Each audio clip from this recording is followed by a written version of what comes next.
You can fool all the people some of the time, or some people all the time, but you can never fool yourself. Abraham Lincoln. Before we begin, here's a small ritual. Write in the comments one word that accurately describes your current state. Sign it, and let's get started. I am not the man you read about in school books, not the statue, not the speech carved in marble, not the tall hat, nor the polished portrait. That's not me. That's the version they created so you wouldn't see the real one. The version they feed to generations to make obedience look noble, to make survival look like purpose, to make slavery look like structure. They don't tell you that behind every great symbol is a story soaked in silence. They keep the mask clean so no one sees the blood underneath. They called me a leader, a liberator. But even then, I knew. You cannot free a man by giving him a different cage. You cannot call it freedom if he still needs permission to breathe, to move, to live on terms that aren't his. I walked through the halls of power, and it wasn't power. It was performance. Every handshake rehearsed, every glance calculated, everyone dressed like gods, but inside, hollow. Hollow men making hollow laws, dressed in golden silence. They spoke of justice, but what they practiced was control, and control never shares its throne. I saw how the system feeds on people's need to believe. It doesn't need you to think, just to follow, to memorize, to obey, to repeat. They built schools not to teach truth, but to train compliance. They reward those who sit still and punish those who ask why. Truth is dangerous to systems. Truth breaks contracts. Truth tears off the masks and makes slaves remember they were never born to kneel. When you're a child, they ask you who you want to be, but they never mean it. They already have a role for you, a space carved out in cement. The walls are painted bright so you won't notice they're prison walls. The script is written, and all you're allowed to do is play your part. Be polite, be productive, be predictable, and above all, be quiet. You're not a person to them. You're a profile, a surname, a birth certificate, a string of digits, a number in a system, a ghost that only becomes real when paperwork says you exist. Without the paper, you're invisible. Without the number, you're nothing. You could be brilliant, kind, powerful, but if the system can't file you, it will erase you. You were born flesh and spirit, but they treat you like ink and forms. They call it structure. They call it order. But it's not order. It's orchestration. A symphony of sleepwalkers trained to hum the same dull melody. Every step in line, every breath counted. And you were taught to call that living. I remember the silence most. Not the speeches, not the cheers. The silence in the rooms where real decisions were made. The eyes that didn't blink. The mouths that smiled, but never spoke truth. That's where I understood. This world doesn't run on justice. It runs on control, and control hides behind paperwork. They said I was one of the good ones, but I was part of the same machinery. The machine never cared about souls, only about systems. And systems only care about survival. People think the system serves them, but the truth is darker. You serve it. Your fear feeds it. Your silence protects it. Your paperwork sustains it. You are the oil that keeps it running, and it will drain you until you forget you were ever alive. What I'm telling you now, I couldn't say then, but I'll say it now. They're not building a world for you. They are building a world that needs you asleep, tamed, afraid, predictable. That's the only way it works. That's the only way they stay in control. And I'm not a ghost. I'm just the part of you that still remembers, the part of you they couldn't file away, the part of you that knows you were never meant to be paperwork. You were meant to be human. They never wanted you to live. Not really. What they wanted was for you to function. From the very beginning, they programmed it into you. In the soft tones of your first teachers, in the rigid silence of school corridors, in the cold grip of standardized exams. You were never taught how to feel your soul, how to listen to your instincts, how to build something real. You were trained to sit down, shut up, follow rules, raise your hand, ask for permission even to speak.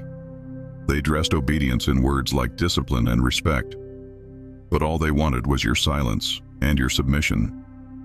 You learned early that questioning meant punishment, that originality meant isolation, that being yourself was dangerous. So you stopped, you adapted, you played along. From the moment you entered the system, they began carving you into a shape that fit the machine. It didn't matter who you were, it mattered who they could turn you into. A compliant unit, a manageable resource, a good product. They didn't care about your dreams. They cared about your productivity, your ability to repeat, to not disrupt, to stay in the line and never ask where the line was going. They teach you history like a bedtime story, but they erase the blood. They edit out the betrayal. They never teach you how often the system devours its own, how revolutions get hijacked, how heroes are murdered, how truth is buried under ceremonies. They teach you to chase validation, gold stars, diplomas, titles, likes. But they never teach you to understand yourself. They reward you for sounding smart, not for being wise, for memorizing, not for realizing. They tell you knowledge is power, but what they really mean is that controlled knowledge is control, and they are the ones holding the reins.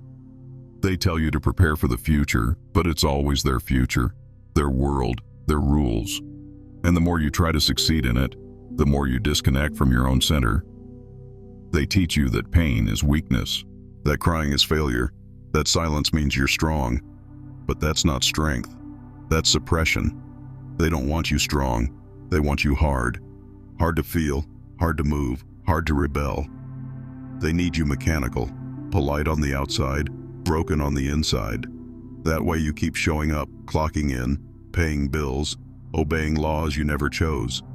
That way you won't ask why you feel empty, why life tastes like dust, why your chest tightens when you're alone. They don't want you to see the cracks, because if you do, the whole illusion shatters. The system was never made for humans. It was made for control. You were just adapted to it, through fear, through shame, through repetition. You're punished for not fitting in, but no one ever questions the shape of the mold. That's how they keep the machine running, not by force, but by design. They built the roads you walk, the beliefs you repeat, the limits you think are your own. And when you fail within their system, they make you blame yourself. You're lazy, you're not focused, you're not disciplined enough. But the truth is, you were never meant to thrive here, just to function, to survive, to obey. They teach you to hate your wildness, to fear your chaos, to shrink your instincts. They call it civilization, but real civilization would honor your fire, your intuition, your ability to say no. Instead, they reward you for being tame, for not disturbing the silence, for not challenging the lies. You become so used to performing that you forget what your real voice sounds like. You learn to smile with your mouth and scream in your mind, to bow with your head while your spirit begs for freedom. You grow up thinking this is normal, that everyone feels this way, that life is supposed to be a long stretch of silent suffering, decorated with small victories and polite celebrations. You convince yourself it's fine, you're lucky, you're better off than others. But deep down, you feel it. Something's wrong, something's off. The system tells you that discomfort is a sign to work harder, but sometimes discomfort is a message, a sacred signal that your soul is suffocating in a world too small for it. They never taught you how to listen to that signal.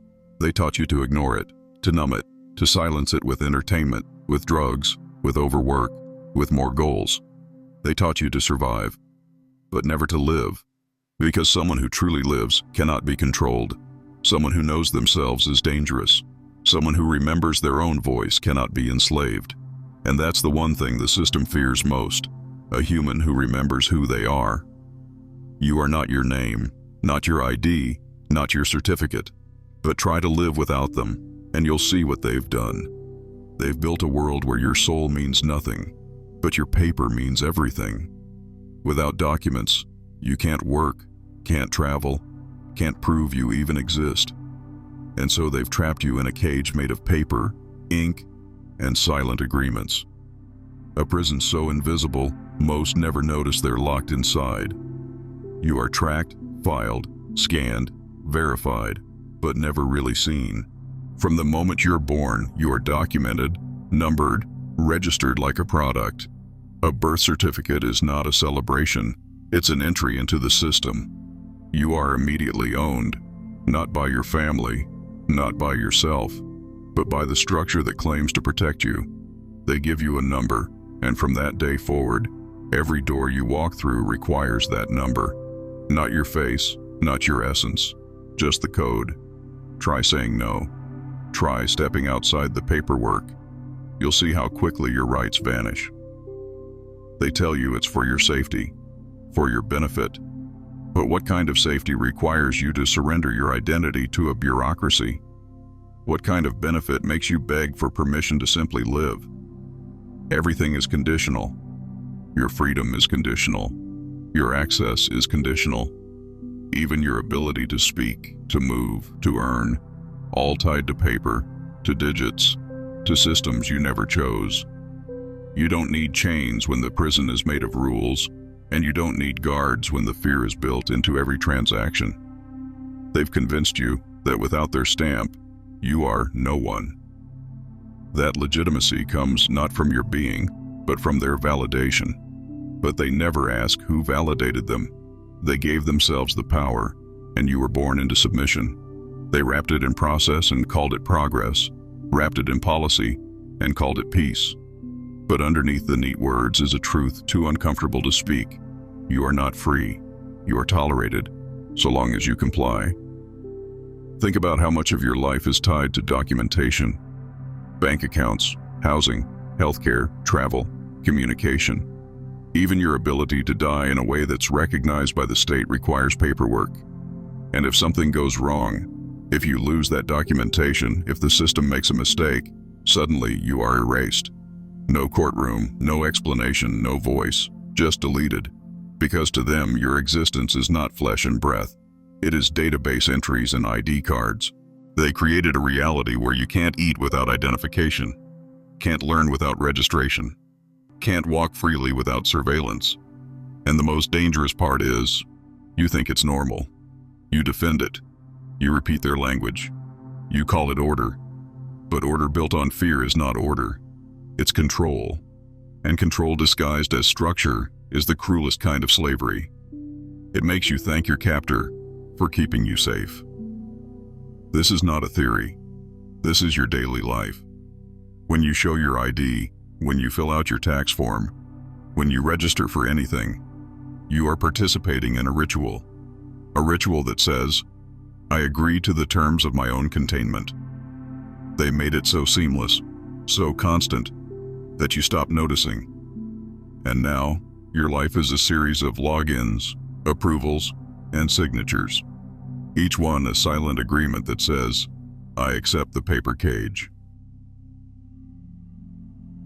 But there is a truth you were never supposed to learn, a truth they buried under legal codes and administrative language. You were born free, long before the documents, long before the signatures. Your worth was never meant to be proven. You are not a file. You are not a product. You are not a profile. And yet, every day, they ask you to prove yourself, to machines, to officials, to systems that do not see you. And every time you agree, the cage grows stronger. They don't need to shoot you to control you.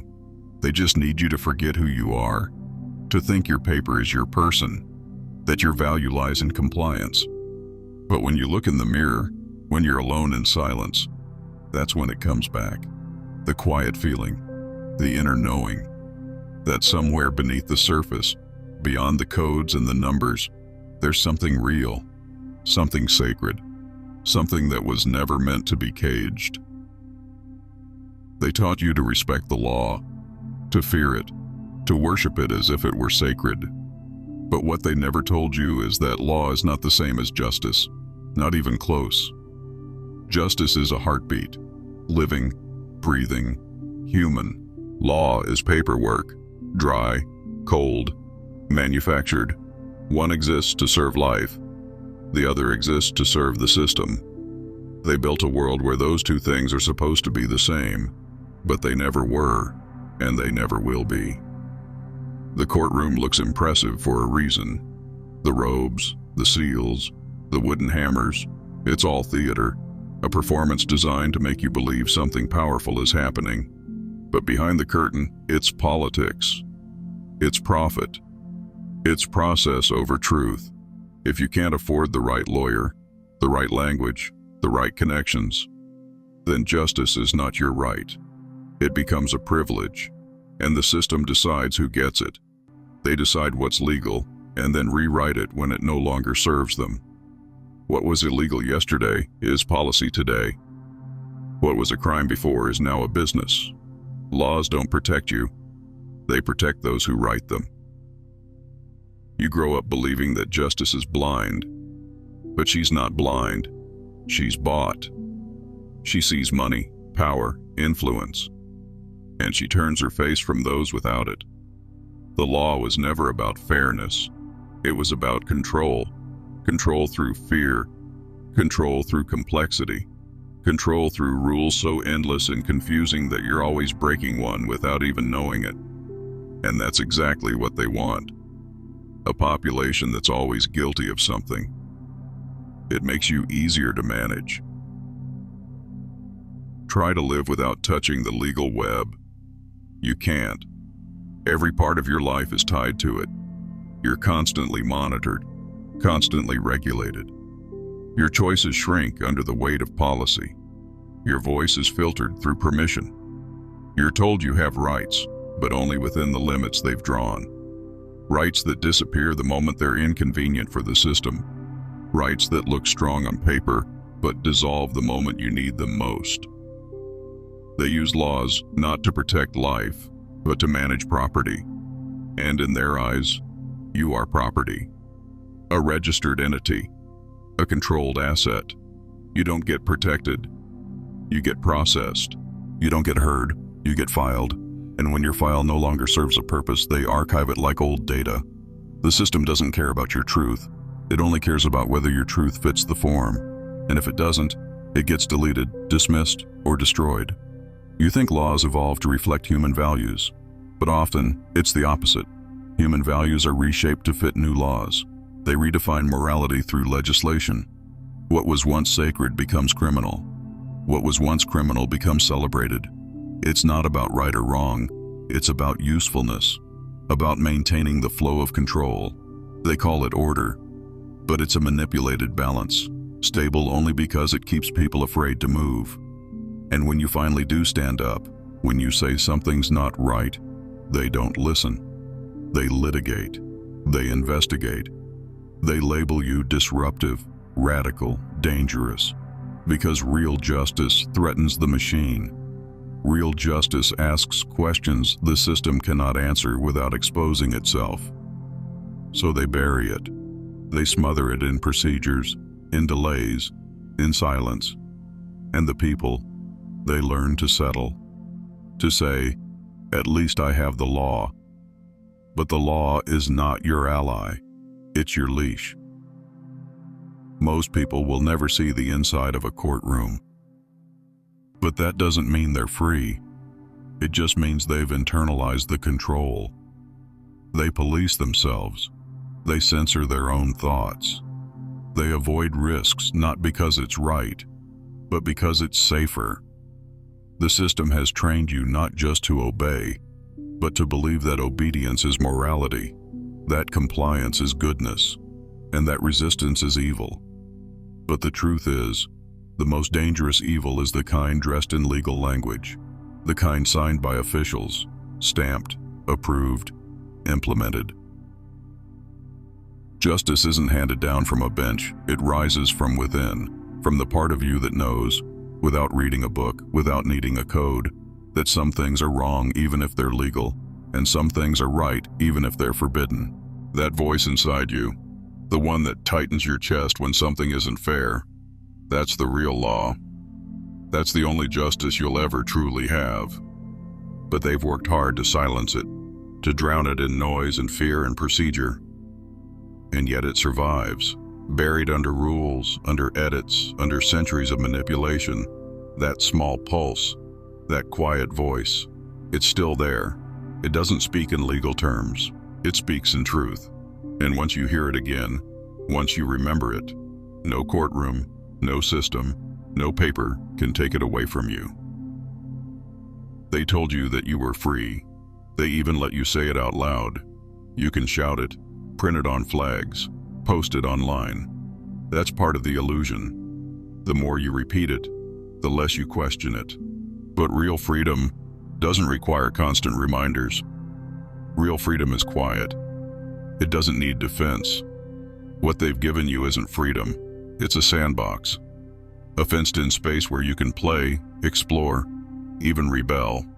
As long as you don't step outside the boundaries, you're allowed to choose, but only from a menu they wrote. You can speak, but only in the language they approve. You can dream, but only within the limits they define.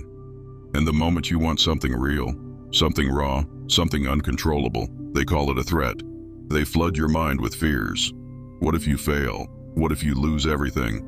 What if you become nothing? They teach you to associate freedom with danger, and fear becomes your guide. They don't control you with violence. Not anymore. They control you with comfort, with distractions, with false choices.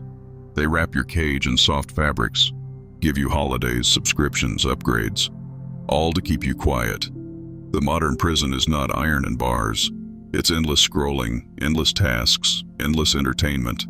You're too tired to question, too busy to feel, too afraid to stop.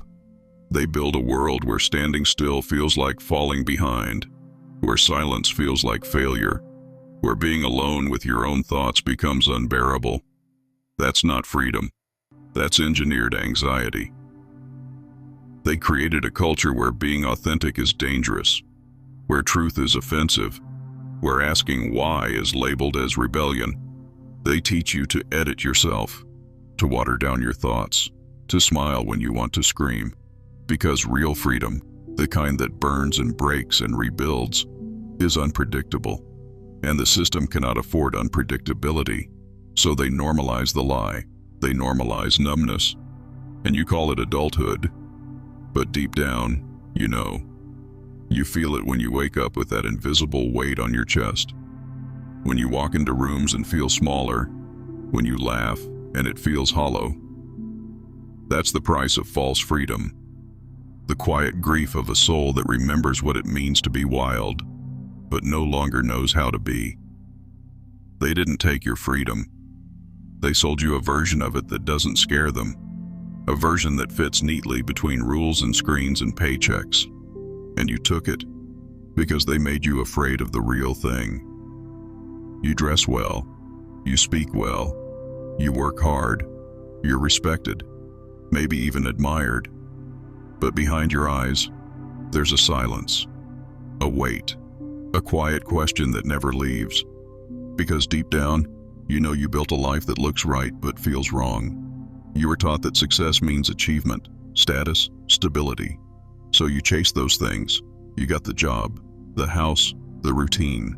But you never stopped to ask, who defined this success? Who does it really serve? They gave you a costume and told you it was identity. A mask and told you it was your face. You walk through life performing, hitting marks, saying lines, meeting expectations. But the version of you that wakes up at night, staring at the ceiling, wondering if this is all there is, that's the real one. The one that doesn't care about performance. The one that's slowly starving. You don't need chains to be a slave. All it takes is a system that rewards obedience and punishes authenticity. And the cruelest trick they played was convincing you that you chose this, that the grind, the exhaustion, the numbness, that it's all your own ambition. They taught you to call burnout dedication, to call emotional shutdown maturity, to call overwork responsibility. And when your body starts to break, when your mind starts to crack, they offer solutions. Pills, distractions, productivity hacks. Anything to keep you running. Anything but rest. Anything but truth. You were never lazy. You were exhausted. You were never broken. You were buried. Under expectations, under pressure, under 1,000 silent rules. You learned to survive by becoming what they wanted. But now, every step forward feels heavier. Every achievement feels emptier. You laugh less. You feel less. Because the price of performing for too long is forgetting who you were before the show began. And when you try to remember, all you find is noise. Deadlines, debts, digital noise. You want to stop, but you're afraid. Because if you stop performing, who are you? This is the inner slave. The one who smiles in meetings and screams in silence. The one who succeeds on paper but collapses in private. The one who looks free but feels trapped in a routine that feeds everyone but himself. And yet, he keeps going, because the world applauds him. Because to admit the truth would mean tearing it all down. But freedom does not come from pretending harder. It comes from remembering the part of you that never wanted any of this. The part that doesn't care about applause. The part that wants to feel real again. You think you're a citizen, a person, a living, breathing human being with thoughts, feelings, rights. But to the system, you are none of that. You are a data point, a file, an entry in a ledger. What matters is not who you are, but what you can be measured by. Your tax contributions, your medical record, your credit score, your level of productivity, your ability to generate value and stay manageable. That's what makes you visible. That's what gives you access. Without those metrics, you are a ghost, not because you disappeared, but because they can't categorize you. They don't need people anymore. They need units of account, predictable, controllable, quantifiable pieces of the machine. Everything is designed to reduce you, to turn your life into spreadsheets, to transform your experiences into metrics. Even your emotions are now part of the economy. Your sadness is monetized through therapy apps, your joy through shopping algorithms, your loneliness through dating platforms. You are constantly observed, calculated, redefined.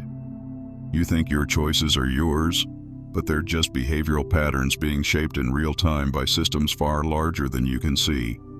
Your desires are predicted before you feel them. Your movements are tracked before you know you're being watched. And all of it is legal. All of it is normalized. You were born into a world where surveillance is a feature, not a flaw. And still, they tell you you're free. They give you digital tools and call it empowerment. They let you speak. As long as the algorithm doesn't hide you, they let you post as long as your words don't threaten the system. But real power, the kind that disrupts, the kind that awakens, is quietly filtered out. You won't be censored by violence. You'll be drowned in noise, buried under content, invisible under a mountain of distraction. The system doesn't need to silence you directly. It just needs to make sure no one hears you. They built a world where human presence is secondary to digital identity. You're not judged by how deeply you live, but by how efficiently you operate. Your value is determined by how seamlessly you integrate. Can you keep up? Can you adapt? Can you play by the rules without asking who made them? If so, you're rewarded.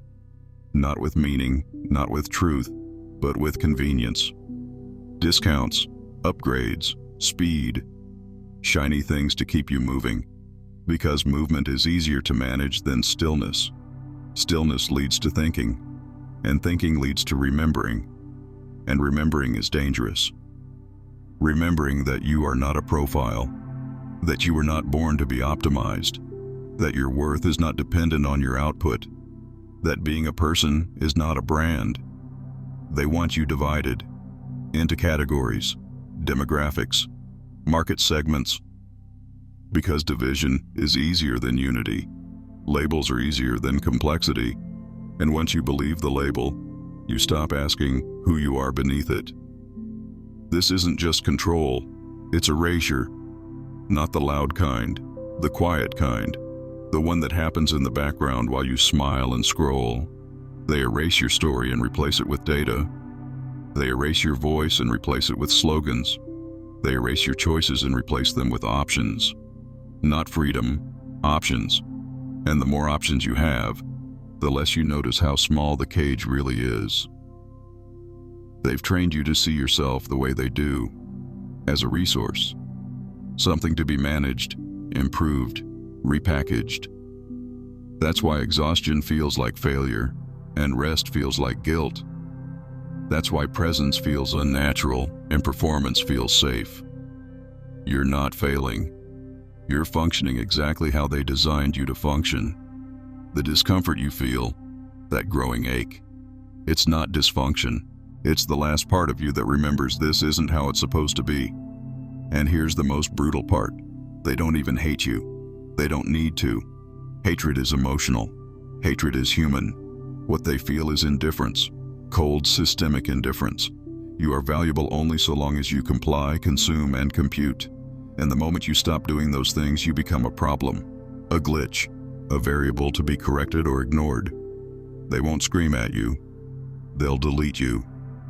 Quietly, elegantly, bureaucratically. But beneath all the layers of control, a question lingers. Not a spoken one, but a living one.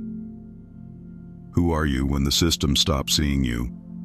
Who are you when the paperwork is stripped away, when the metrics are gone, when there is no one left to scan your code and say, yes, you may pass?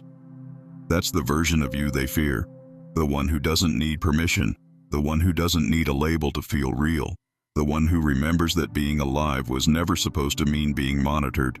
You are not a unit, you are not a product, you are not an account, you are a presence, a force, a breath that doesn't need to be measured to matter.